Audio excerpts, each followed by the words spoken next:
Ladies and gentlemen, our program will begin in just a moment.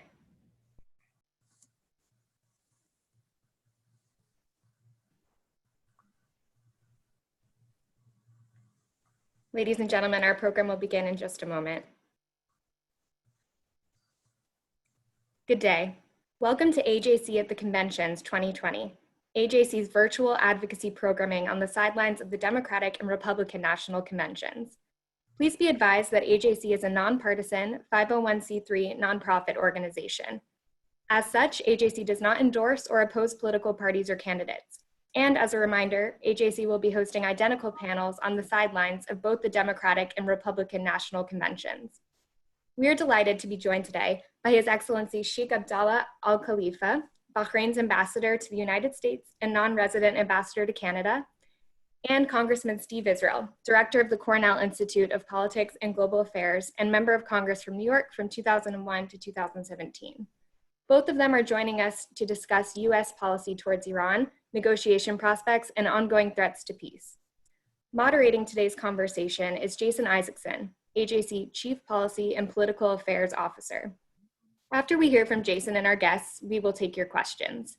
You may email your question to questions@ajc.org, questions is plural, or use the Q&A feature in Zoom. Jason, you and our esteemed guests have the floor. Julian, thanks very much. Thank you all for joining today's Democratic Convention discussion on US policy toward Iran, how that policy has been reshaped under President Trump, and whether and how it might change in a Biden-Harris administration. We also want to look in the course of this hour at the nature of the Iranian threat to the United States and to our Middle East allies, and to world peace, and how that threat has evolved over the last 3.5 years, and how we can expect it to evolve again should Joe Biden win the presidency. I want to state at the outset that AJC, while rigorously nonpartisan, is not neutral on matters relating to Iran policy. We have long advocated decisive US action to confront the Iranian regime's regional aggression and its military nuclear ambitions, as we have supported coordination with like-minded nations in seeking to counter these threats to peace.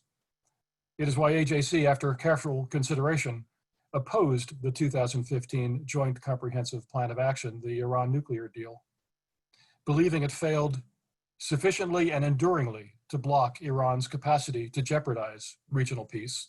And it is why, after what we viewed as a flawed deal was put in place, we urged the United States to work with European allies to build on the JCPOA toward a better, more comprehensive deal.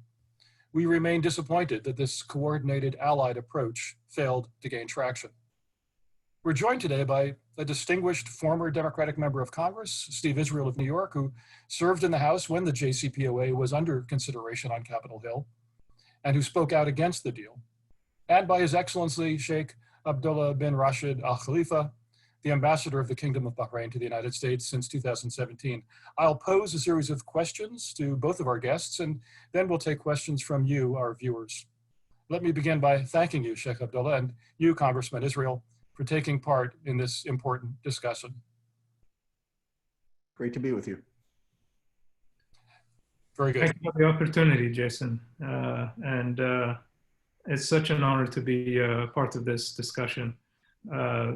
The AJC has a long and productive relationship with Bahrain, and it's actually you who started it with our former foreign minister over 2 decades ago. So it's always nice to join you for a discussion. Excellent. Thank you, Ambassador. Thank you, Steve. So allow me to begin posing the first question. And let me start this question really directing it to you first, Ambassador, and then I'd like to hear from Congressman Israel as well. If Vice President Biden wins the election in November, what advice would you give the new administration in how to approach the Iran file? Does it make sense for the US to simply rejoin the JCPOA? Does it make sense to drop the stiff sanctions imposed by President Trump? What would you say, Ambassador? Well, Jason, I like how you asked that, because in reality, it's a series of questions that you package very nicely and you deliver to us. So let me attempt to independently answer them respectively. Ultimately, though, we have to remember that Vice President Biden is very well familiar with this. having been in the US Senate since 1973, he's had a front row seat for US policy on Iran since the inception of its Islamic Republic in 1979. So allow me to emphasize at the outset that Bahrain and some of its neighbors strive for peace. And we certainly have not engaged in any antagonistic behavior towards Iran. Now, can anyone say the same about the Iranian regime, which has consistently shown complete disregard for basic international norms, not for 1 or 2 years, but for 4 consecutive decades and counting? It's been very consistent in its behavior, a dependable aggressor to all neighbors aligned with the principles of peace, stability, and the relations with the West.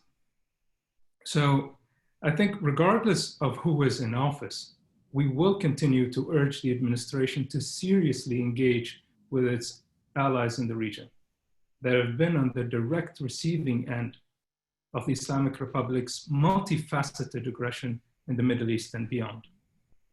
Now, for the question of whether or not it makes sense for the US to simply rejoin the JCPOA or not, I think that the circumstances on the ground, both here and there, have changed.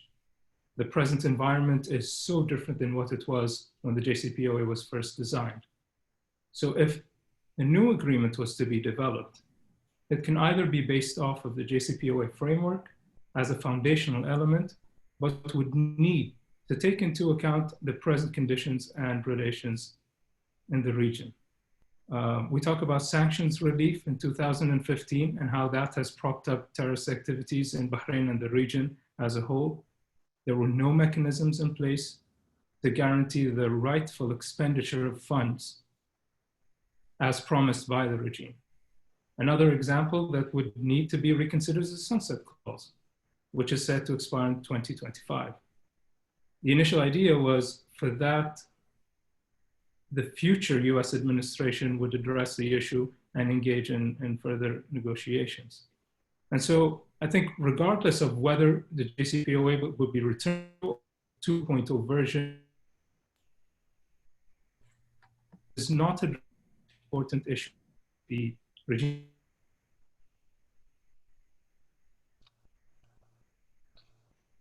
Shagabella, you're freezing a little bit. I think maybe we'll work on, can you hear me? Yes, I can. Okay, you're better now. Okay, there was a little bit of an interruption there as you were in the middle of a sentence. So just to finalize, I think there needs to be a reconsideration of the sunset provision because that will provide Tehran with a pathway to building nuclear weapon. Then if not all of these are regarded, we would definitely have missed the mark.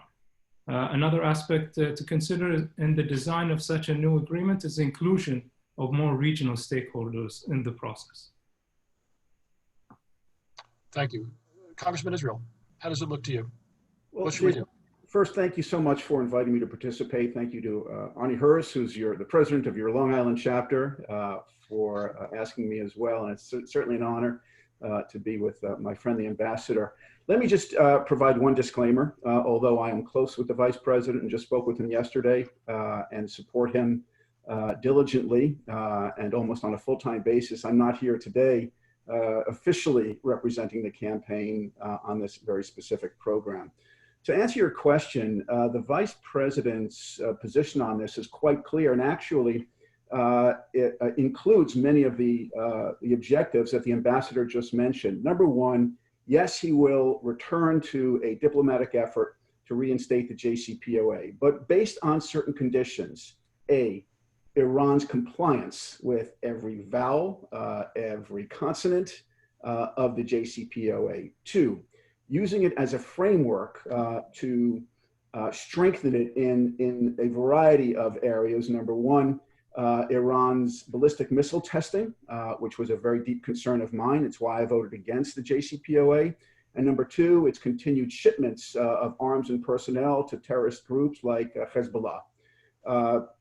Three, the ability for us to return to a robust diplomatic engagement, strengthen our allies so that this is not just a one-off between the United States and Iran, that we have a global alliance helping to affirm and strengthen our efforts. If those considerations exist, if those parameters are met, then I think we can get a better deal, one that I would have voted for had it included these terms by President Biden.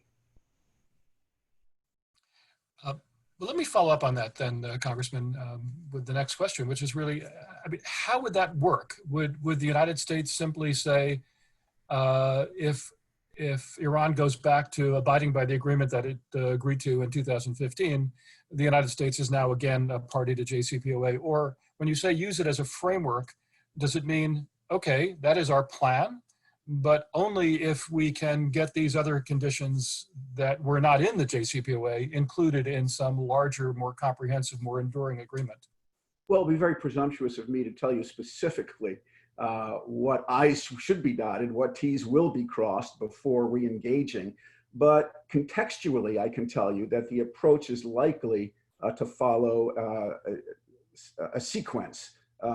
This first sequence would be that the United States, as I said before, re-engages with our allies, with regional stakeholders, with European countries, as you said, and develops a consensus among our allies that is based on our leadership and what is in the best interest for the United States and our allies. Rather than vilifying our allies and weakening them, we will validate with them and strengthen them. That kind of mutual and joint approach. Keep going, Steve, if you can hear me.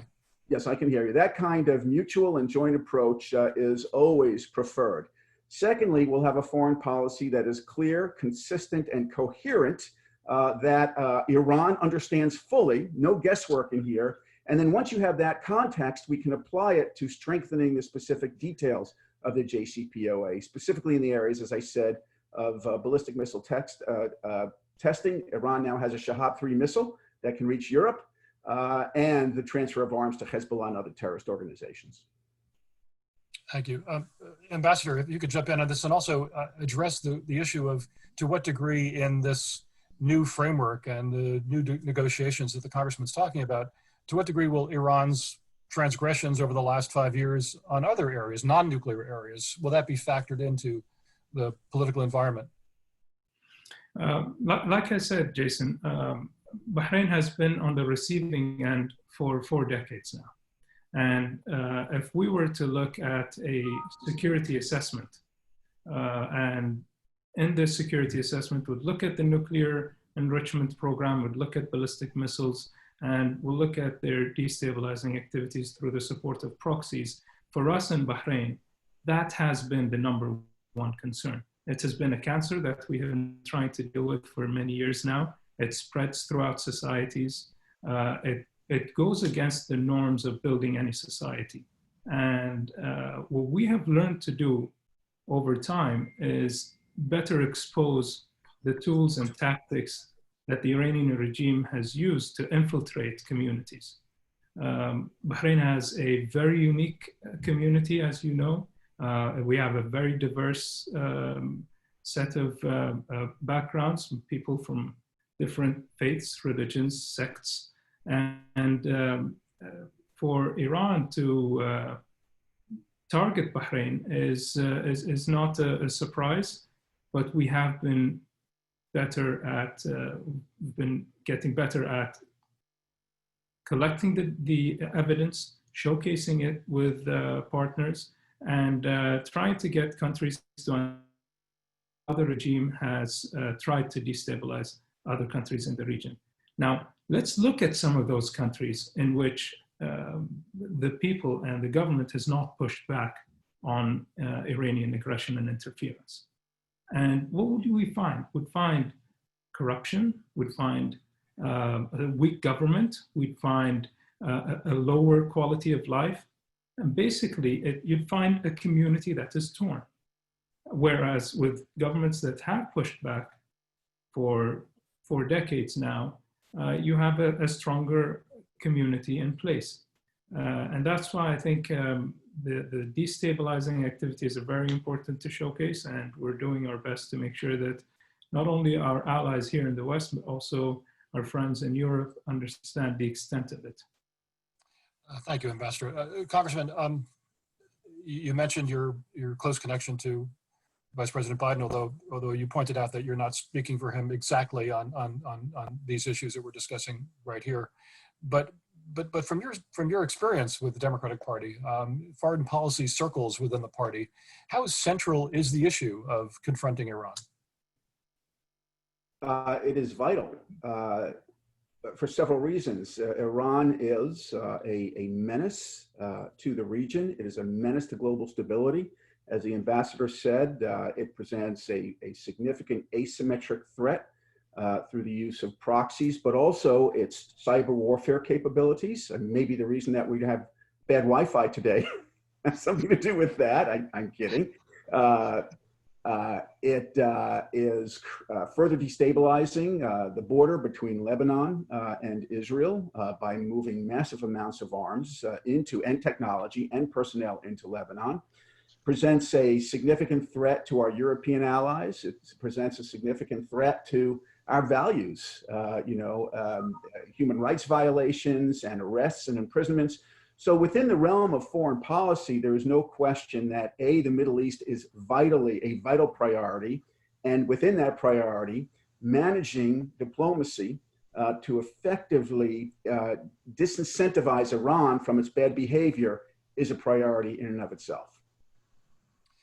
Ambassador, let me ask you, the Trump administration's maximum pressure campaign against Iran was not promoted as intending to prompt regime change through economic collapse and popular discontent, but many observers did see that as the ultimate objective.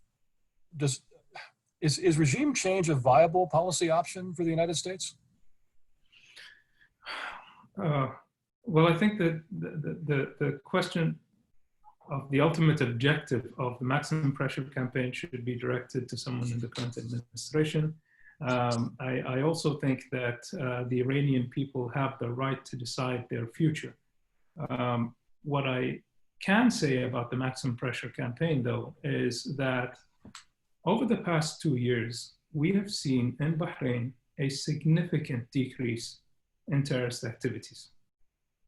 What we have also witnessed is that there has been a willingness to move forward on other developmental issues related to the progress of Bahrain from everyone within the community. And so for us, we see that the maximum pressure campaign has worked to our advantage. If we were to compare the security situation today in Bahrain, the numbers statistically show us that they are substantially lower in comparison to those 10 years ago. We have also seen previous to 2017 activities within the financial sector. Those activities have substantially gone down, where the Iranian banks used the openness of our banking industry in Bahrain to use a method called wire stripping to funnel money from Iran through Bahrain and into Europe. That has substantially gone down as well, and we obviously uncovered the operation, we've shut it down, we've made sure that there are mechanisms in place to make sure these things aren't taken advantage of. But it's a myriad of issues that we have seen reflected onto Bahrain in a positive way from the maximum pressure campaign. Congressman, do you think sanctions that were imposed by President Trump in the context of maximum pressure would be continued in a Biden administration? Well, let me, if I may, just add to the ambassador's comments with respect to maximum pressure. I obviously cannot comment on the impact of that strategy on Bahrain. I have a very respectful and friendly disagreement with respect to, on other consequences of maximum pressure. The Iranians struck a Saudi oil facility. They are harassing our naval presence in the Persian Gulf. They've not stopped their most malicious behavior. My view is that the maximum pressure, while of course it may have had beneficial consequences in some area, has essentially strengthened Iran's hardliners, that it's marginalized its moderates, that the political climate in Iran to a rapprochement with the United States and others is actually more hostile. Finally, I agree with maximum pressure. Maximum pressure is and should be the tool of all diplomacy in the world. That doesn't mean hard power. You apply maximum pressure to achieve your foreign policy goal in a variety of ways using a variety of tools. But it really works when you have rebuilt alliances that can join you in applying that pressure, which brings me to the issue of sanctions. I don't know whether the Biden administration will continue or discontinue sanctions. We do know that the United Nations Security Council last week vetoed the continuation of sanctions on Iran by a breathtaking vote. The thought in the Trump administration was, of course, we'd lose China and Russia. Not only did we lose China and Russia, but every other country in the Security Council abstained with the exception of the Dominican Republic. And so we're grateful to the Dominican Republic. But that vote tells you, it is an example of a failure of diplomacy. When you are not trusted in the international arena, you lose support. And the smartest thing we can do right now is reassert a foreign policy that is not only values-based, but allies-based, so that if we do decide that we're going to reimpose sanctions, they're not Swiss cheese, that you have other countries who are participating with us in that formula. And it's harder for Tehran to avoid or evade the sanctions that we as one country have implemented. I was actually going to ask next about the UN Security Council action last week, which was a crushing disappointment. In your view, in light of what happened in the Security Council, does the United States have the grounds to apply the snapback provision in the JCPOA, having withdrawn from the JCPOA in 2018? And if not, can you see another pathway to maintaining the arms embargo against Iran? Steve? Yeah, so look, remember, this is a legal treaty. So I bought a car, and then I decided I didn't want the car, but I still want the wheel and the tires, right? I still want components of the car. No, you don't get to do that. We have withdrawn from the JCPOA. As a result, we do not have the standing, in my view, to decide which provisions of the treaty we have withdrawn from shall be implemented. I don't see how you have the standing or even the credibility to make the argument in the international arena. And Ambassador, how important is it that the arms embargo be maintained? Well, here's the thing, Jason. If we look at Iran's actions ever since the arms embargo, they did not cease their efforts to arm terrorist and sectarian proxies around the region, including in Bahrain, since day one. So let's not look at the import of arms, but also the export of arms as well. As recent as 10 days ago, Bahrain announced the foiling of 2 attempts to smuggle Iranian explosives by individuals with ties to Hezbollah. And as we look at the United Nations Security Council, I think we're also reminded of another multilateral organization that is much closer to the action. That is the Gulf Cooperation Council.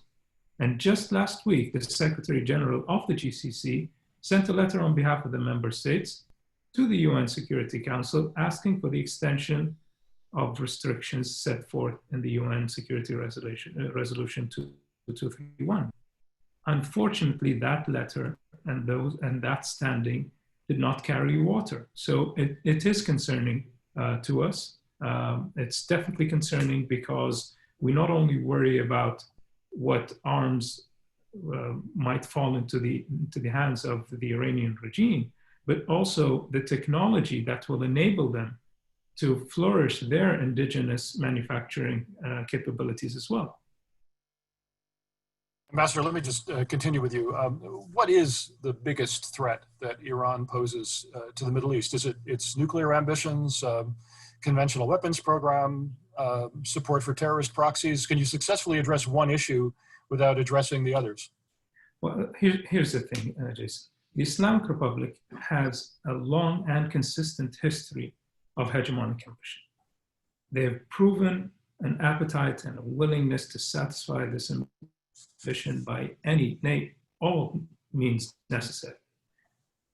The popular threat discussed here in the United States is the nuclear aspirations and potential use of ballistic missiles. But to us, it's more direct than that. Like I stated, let's look at it this way. If we were to draft, let's say, the risk assessment we talked about, and we took into consideration nuclear enrichment, ballistic missile attacks, destabilizing activities through proxies, we in Bahrain would focus our efforts on the most foundational of these elements, destabilizing activities. It is through these actions that Iran poses a serious threat. It is real, and it is both long-term and it's ongoing on a daily basis. Congressman, let me come back to you. You talked before about the failure to bring allies along with the United States in our policies against Iran in the last 3.5 years. The U.S. withdrawal from the JCPOA did anger European allies. How essential is European support in order to check Iran's power? And are there concrete steps that the U.S. can take in this or a different administration to present a united front against Iran? And can this be done while addressing major pitfalls of the JCPOA, including the sunset provisions and the conventional weapons programs and other issues that you've talked about? The answer is yes, and I think that will be an early priority of the Biden administration. First thing we've got to do, and I alluded to this before, is reassert the notion of a robust diplomatic engagement and a strong alliance between the United States and Europe in the Middle East and elsewhere. Right now, I think that there is global confusion as to who the United States is allied with and not. When you coddle dictators and you criticize your allies, it creates a sense of incoherence and confusion. So the first priority is going to be to reset that. I mean, I don't want to get too granular, but you still have massive numbers of vacancies within the State Department. You have shortfalls in embassy personnel. How could you do the job without having the personnel?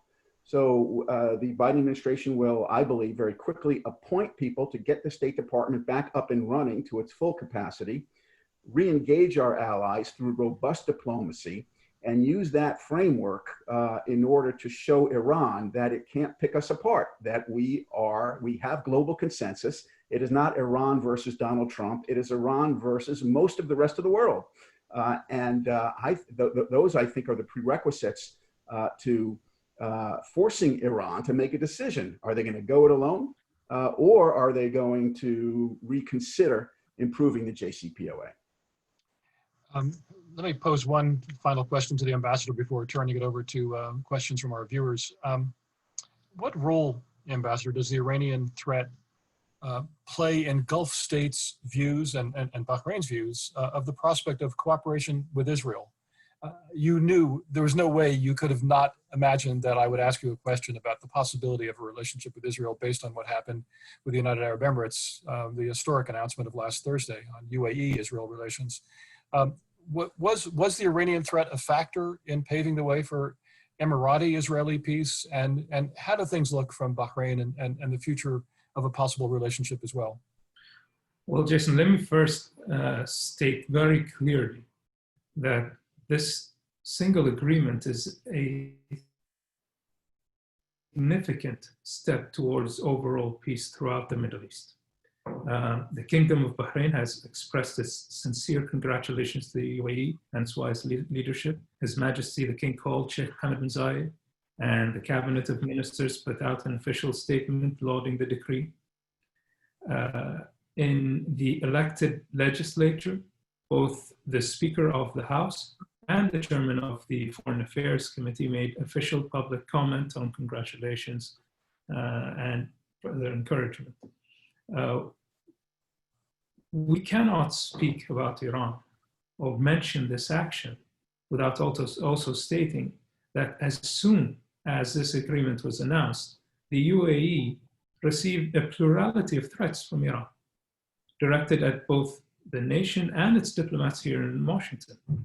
Moreover, we're compelled to point out that Iran's unacceptable interference in international affairs and sovereignty decisions of the UAE is inconsistent with the principles of international law. But as with any bully, Bahrain both commends these actions and condemns these actions and stands with the UAE, undeterred by such threats. It is for those exact reasons, such as these, that Bahrain stepped forward to take its place as a leader in promoting regional safety and stability. Our hosting of the Peace to Prosperity Dialogue and the hosting of the International Security Maritime Construct bring us all closer to a comprehensive and lasting solution to regional stability, in my opinion. But Bahrain and a few other regional neighbors, they can't bring us all to the finish line. So I cannot emphasize the need to strengthen international efforts and to take all necessary measures to eliminate terrorism and eradicate the sources of its funding.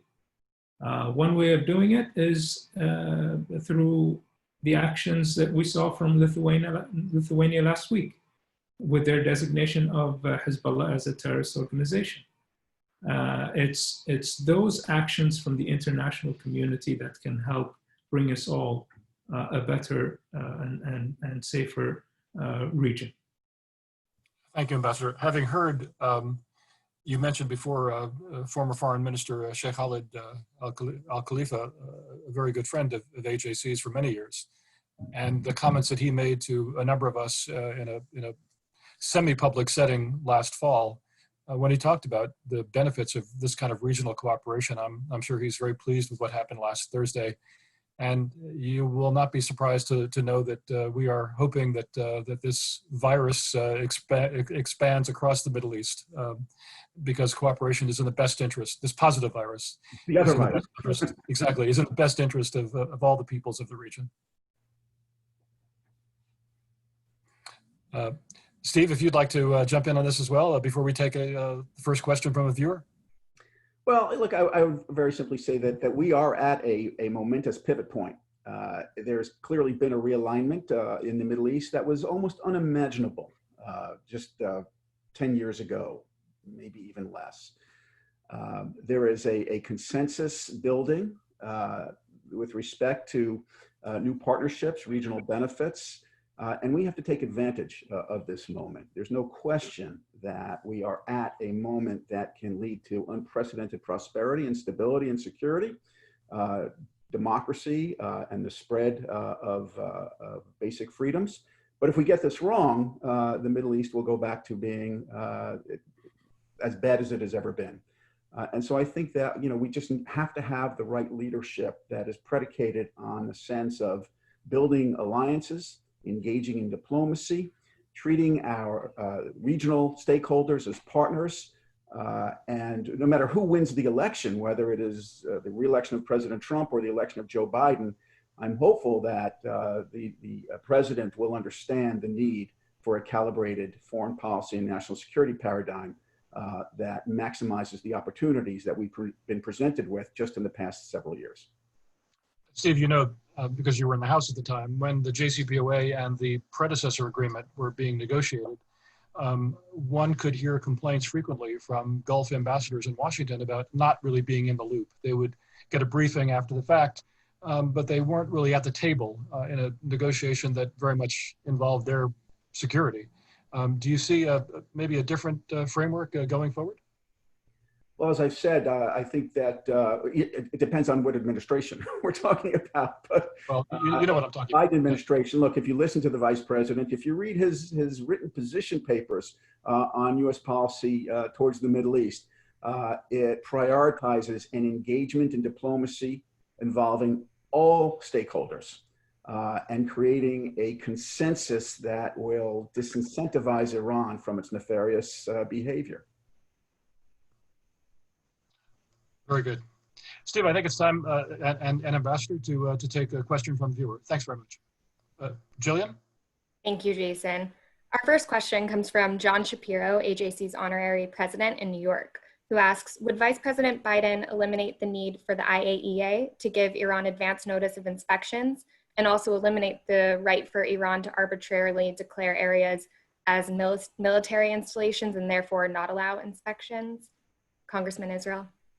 Yeah, it's, look, I can't comment on specific items that that a President Biden would pursue or not pursue. I can say that if you read what he has said, if you've worked with him as I have, if you've listened to him, he talks about returning to the JCPOA, but in the context of strengthening and improving it and building a global alliance that will enforce it. For me, the priority is limiting Iran's ballistic missile capabilities, which threaten Israel, but also Europe and can threaten far beyond at a certain point if it's not mitigated. Ending its asymmetric capabilities, including, as I said, cyber warfare. And third, ending the transfer of technology and personnel to Hezbollah, the Houthis, and others. There will be certainly other possibilities, including the very specific tick-tock of the IAEA and some of the individual items within the JCPOA. My assumption is everything will be on the table, but nothing on that table can be pursued effectively unless it's in the context of a robust diplomatic engagement and reasserting our alliances. Thank you. Thank you. The next question is from Ella Amuyel in Paris, and this question is for Ambassador Al-Khalifa, who asks, Iran struggled significantly with the coronavirus, suffering from both a health and economic perspective. How do you see the ramifications of the pandemic impacting greater relations in the region, as well as Iran's internal stability and politics?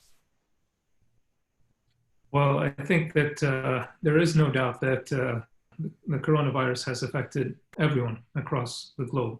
Governments have been struggling with their economies, and Iran being one of them.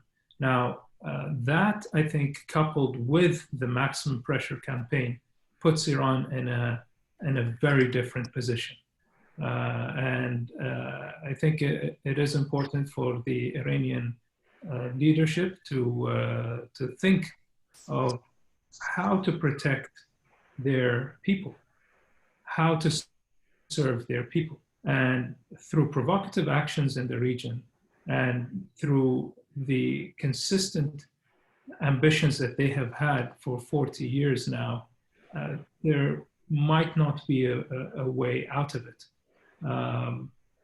They're trying different approaches, and it seems like a lot of these approaches are just for propaganda. At the end of the day, when we look inwards and we look at the betterment of the quality of life for our people, we will have to change our behavior. We will have to look at ways in which we can become a productive player in the region, as opposed to what we have been doing the whole time. I think that, again, the Iranian regime is in a very tough spot. And we have to be vigilant. We have to be very careful with what some of the outcomes of their actions might inflict on the region because of that dire situation. Thank you. Thank you. The next question here comes from Steve Smith in Phoenix, Arizona, and this is to Congressman Israel. He says, when objections to the JCPOA regarding its weaknesses, including sunset clauses, missile development, advanced centrifuge research, and Iran's regional activities were raised with the Obama administration, including VP Biden, they were often minimized or dismissed, or critics were told this was the best deal possible.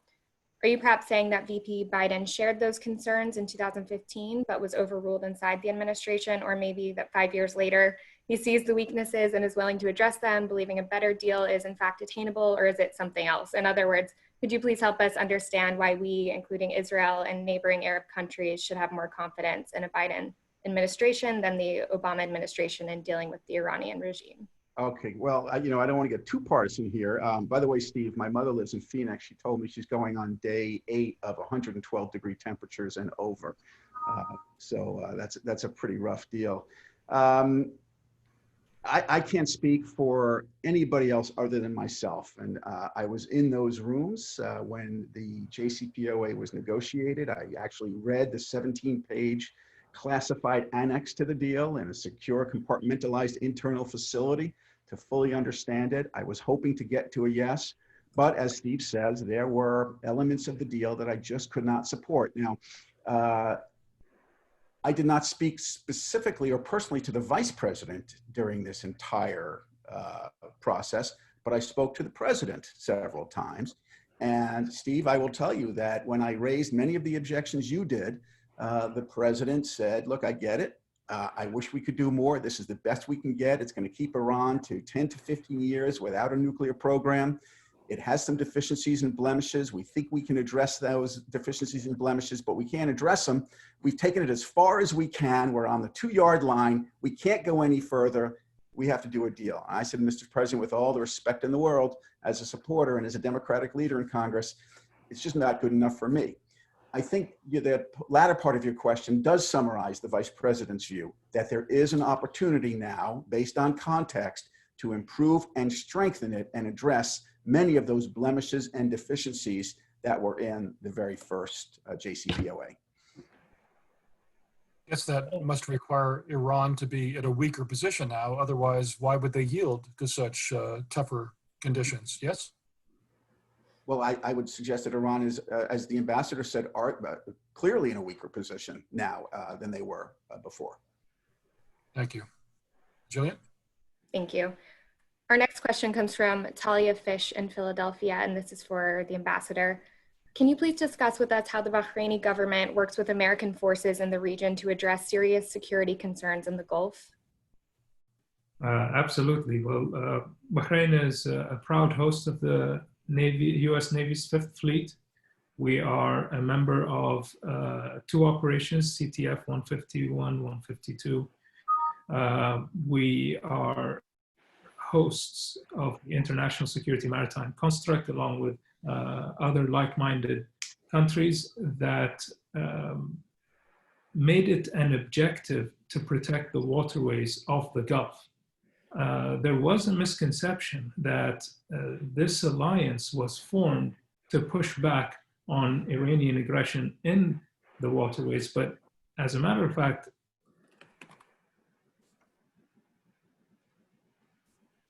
Oh, you froze there for a moment, Ambassador. Oh, here we are. You're back.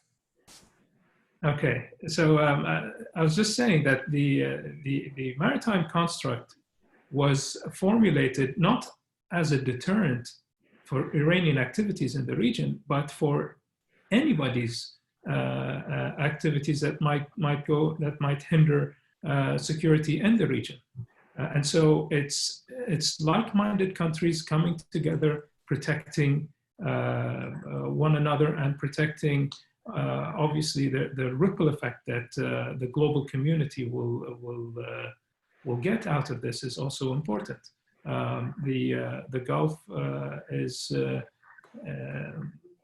used for a lot of oil transfers. It's used for commerce, and so it is in the vital interest of not only countries in the region but also beyond the region that the whole the waterways are protected.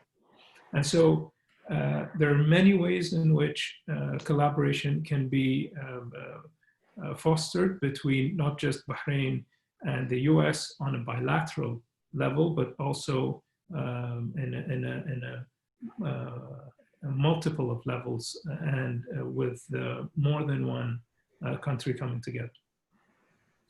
Thank you, Ambassador. Jillian? Thank you. The next question comes from Martha Lindsay in Cleveland, and this is for Congressman Israel. Last week, Democratic Caucus Chair Hakeem Jeffries spoke to AJC about Iran and said that we've learned that unilateral sanctions do work. Ideally, we would have international partners, but going alone has had a huge impact on the Iranian regime. Recognizing political impact on policy, would you say that Jeffries' line tracks with the Democratic Party line? I'm sorry, Jillian, I didn't hear the last few words. Recognizing political impact on policy, would you say that Jeffries' line tracks with the Democratic Party line? Well, I did not hear Chairman Jeffrey's comments, but what I take from Martha is that he said that unilateral sanctions do work. Is that correct? Is that how she Yes. posed? Yeah. Mm-hmm. So look, of course, any sanction, unilateral or otherwise, is going to have some effect, but it is a matter, to me, it is a matter of sense that the more people you can have enforcing those sanctions, the better they work. And so without having heard what Chairman Jeffrey said or the context, it's difficult for me to say whether that tracks with a Democratic caucus position. Let me say one other thing on this. Look, I support unilateral sanctions on Iran or any government which violates human rights, which threatens our allies, threatens our values, threatens our security. For me, the issue is, are unilateral sanctions just as good as multilateral sanctions? When you have people with you enforcing those sanctions, isn't that a more effective strategy? And in fact, it was the multilateral sanctions that led to the negotiations for the Exactly right. JCPOA. The United States had been imposing sanctions for many years on Iran, but then it was the European Union and the Security Council that came on board, and that kind of changed the dynamic. Let's try to maintain that possibility of strengthened multilateral sanctions as well. Jillian. Thank you. We have a couple questions here from AJC President Harriet Schleifer, who's asking how can and who can best help Lebanon to rebuild her economy and infrastructure? And also a second question, under a possible Biden administration, would the State Department be better funded to build up a diplomatic corps? Is this a priority? I think that's to Congressman Israel. Yes. Sure. Well, it's always good to hear from Harriet Schleifer. She's an extraordinary president of AJC, and her son, others may not know this, but her son ran a very spirited campaign for the United States Congress in Westchester County. Harriet, I was taken by the fact that after that horrific and tragic explosion in Beirut, the president of France, Macron, was the first major leader to express some empathy and to make commitments with respect to rebuilding Beirut. But rebuilding Beirut is going to require the kind of multilateral donors and multilateral diplomacy and multilateral engagement that we're going to have to summon. The damage, as many of you know, was extensive. And this becomes a responsibility of those nations in the world, those leaders in the world that have the wherewithal, the technology, and the funding to help rebuild. With respect to the Department of State, Harriet, I was on the Armed Services Committee and the Appropriations Defense Subcommittee and Foreign Operations Subcommittee. And I want to tell you, and I know the ambassador understands this as well, I traveled extensively throughout the world to check on our military personnel, but also to check on our diplomats. There are two forms of influence in foreign policy and national security. There's hard power, what the military tends to do, but there's also soft power, what our embassies do, what USAID does. It's the rebuilding of cities and villages that were destroyed in a natural catastrophe or a terrorist explosion. That soft power has been completely emasculated over the past several years. I used to go to US embassies and look at the diplomatic personnel across the table. These are people who are representing our values and securing alliances. And that capability has been absolutely hollowed out by this administration. They have folks who are in the roles of deputy secretaries of different desks and portfolios who've never been to the regions, who have a passing interest in the region. Now, how can you have a strong and robust national security paradigm when you lack those soft power leaders with a competency and a capability who have relationships? Finally, one of the things that I do believe is important is, as the ambassador said, and again, this is nonpartisan, but the ambassador noted at the outset that Vice President Biden has had those personal relationships. He knows who the players are. He can pick up a phone immediately and talk to somebody in a clear, coherent, and consistent manner. And I'm hoping that we can get back to that kind of approach in our foreign policy, a well-staffed, well-resourced foreign policy, and a well-staffed, well-resourced military. Congressman, Julie, if I could just jump in for a second here. Coming back to the beginning of your comments just now about Lebanon, I wanted to ask the ambassador if you could just say a few words about the degree to which proper focus is being given to the really pernicious role that Hezbollah plays in Iran, and whether that might, in fact, give more ammunition, diplomatic ammunition, to the Gulf states in talking to European friends about the importance of designating Hezbollah as a terrorist organization, an issue that we've discussed over many years, Ambassador. No, thank you very much, Jason. I was actually going to jump in right after Congressman Israel. I think that for the first time in a very long time, we are hearing from the Lebanese people that enough is enough when it comes to Hezbollah. That concern has been voiced by other countries in the region. For us, we've designated Hezbollah since 2013 because we recognize the threat that such an organization has on the development of any community. They would foster extremism. They would try to create a wedge between sects within a country. What they would do is they slowly develop from a very small militant group into an organization that with time controls government. And what happens as a result of that? We have an example with the explosion. So it's very important that people recognize the threat that Hezbollah propagates. When we look at their baseless propaganda and the way that they de-educate communities, it becomes a force that needs to be pushed back. So I think our friends in Europe are starting to recognize it because they're starting to deal with it firsthand. The more we can provide as evidence to them, the easier the decision will be to designate Hezbollah. And like I stated earlier, Lithuania did so last week, and people across the globe will start. I think you've frozen there for a moment. Ambassador, let's move on to the next question, and I'm sure your line will come back on. Julian? Great. Okay, the next question comes from Irwin Sheleb on Zoom, who asked, does the Palestinian Authority negative reaction to the UAE peace agreement with Israel impact or influence Bahrain or other Gulf states to generate regional agreements with Israel to counter Iranian aggression? Thank you, Julian. Like I said, I think that the decision that the UAE has adopted with the agreement was truly beneficial for the Palestinian people.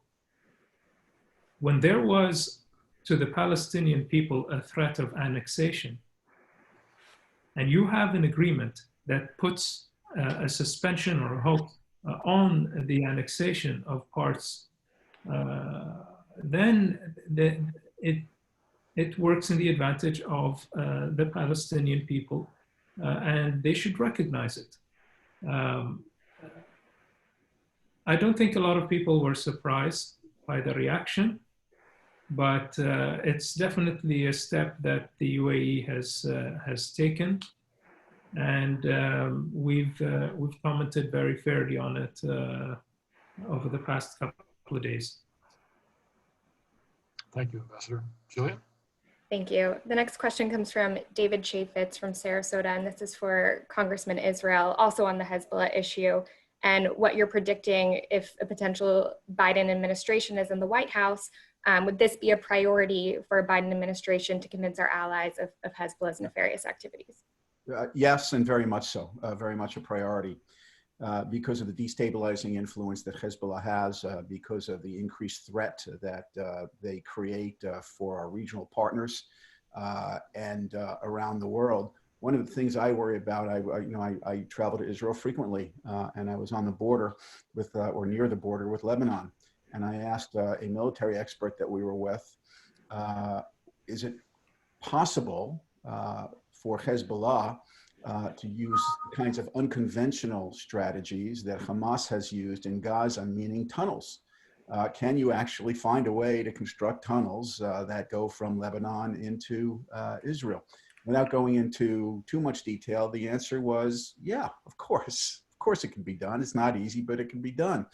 Hezbollah now has brought the level of armaments in southern Lebanon to a stockpile greater than it has ever been.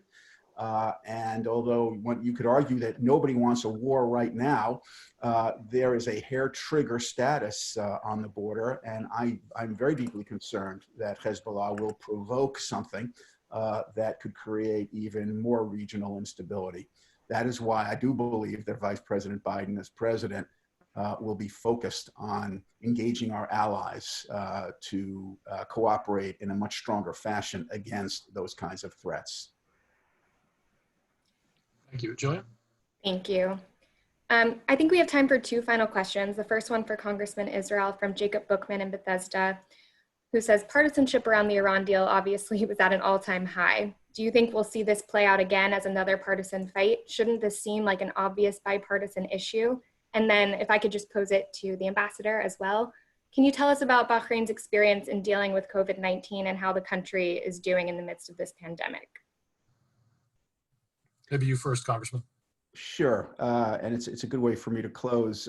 I think one of the most serious challenges to Israel over the past several years has been the sense that it's no longer a bipartisan issue. I agree with Bibi Netanyahu when he says bipartisanship is the greatest and strongest strategic ally of the state of Israel.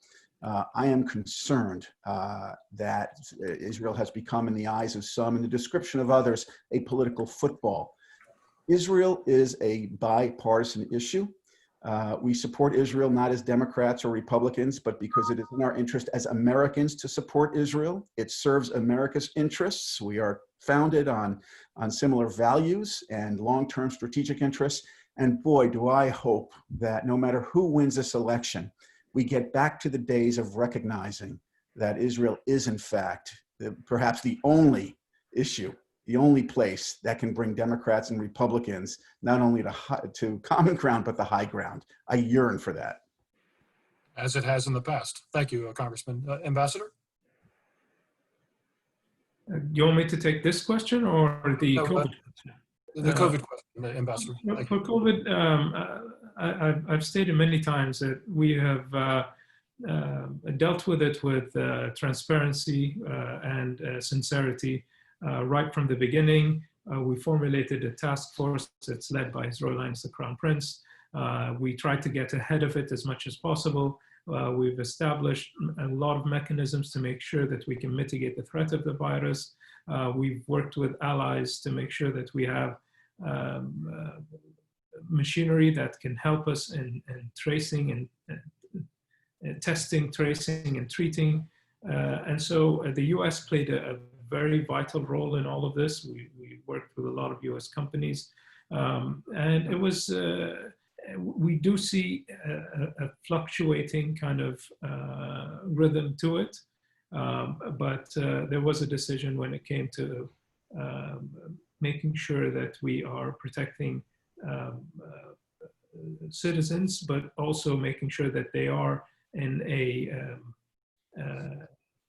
we're relieving them of pressure by making sure that economic stimulus packages are presented. And it seems to be working well in Bahrain up to now. We have one of the lowest mortality rates. We have one of the highest recovery rates in the region at 87%.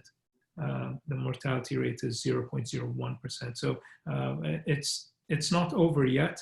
It's an ongoing struggle, but we're hopeful that with more awareness, people will adapt to this new normalcy up until we see a vaccine or a therapeutic. Thank you. Julia? Jason, back to you. Thank you very much. Ambassador, Congressman, this has been a fascinating and I think very important discussion. I'm so appreciative, AJC is appreciative of the time that you spent with us today and and your ongoing accessibility to us and your friendship. Sheikh Abdullah, Congressman Israel, longtime friends of AJC, thank you for taking the time to be with AJC today as we are in the middle of our convention programming. Goodbye. It's an absolute pleasure. Thank you, Jason. Thank you. Thank you. Thank you very much, Jason. I hope everybody is well. Thank you. Thank you all for such a fascinating and important conversation. I'd also like to thank our audience for joining us today. To register for upcoming AJC at the Conventions programming, please visit www.ajc.org/conventions. Thank you and goodbye.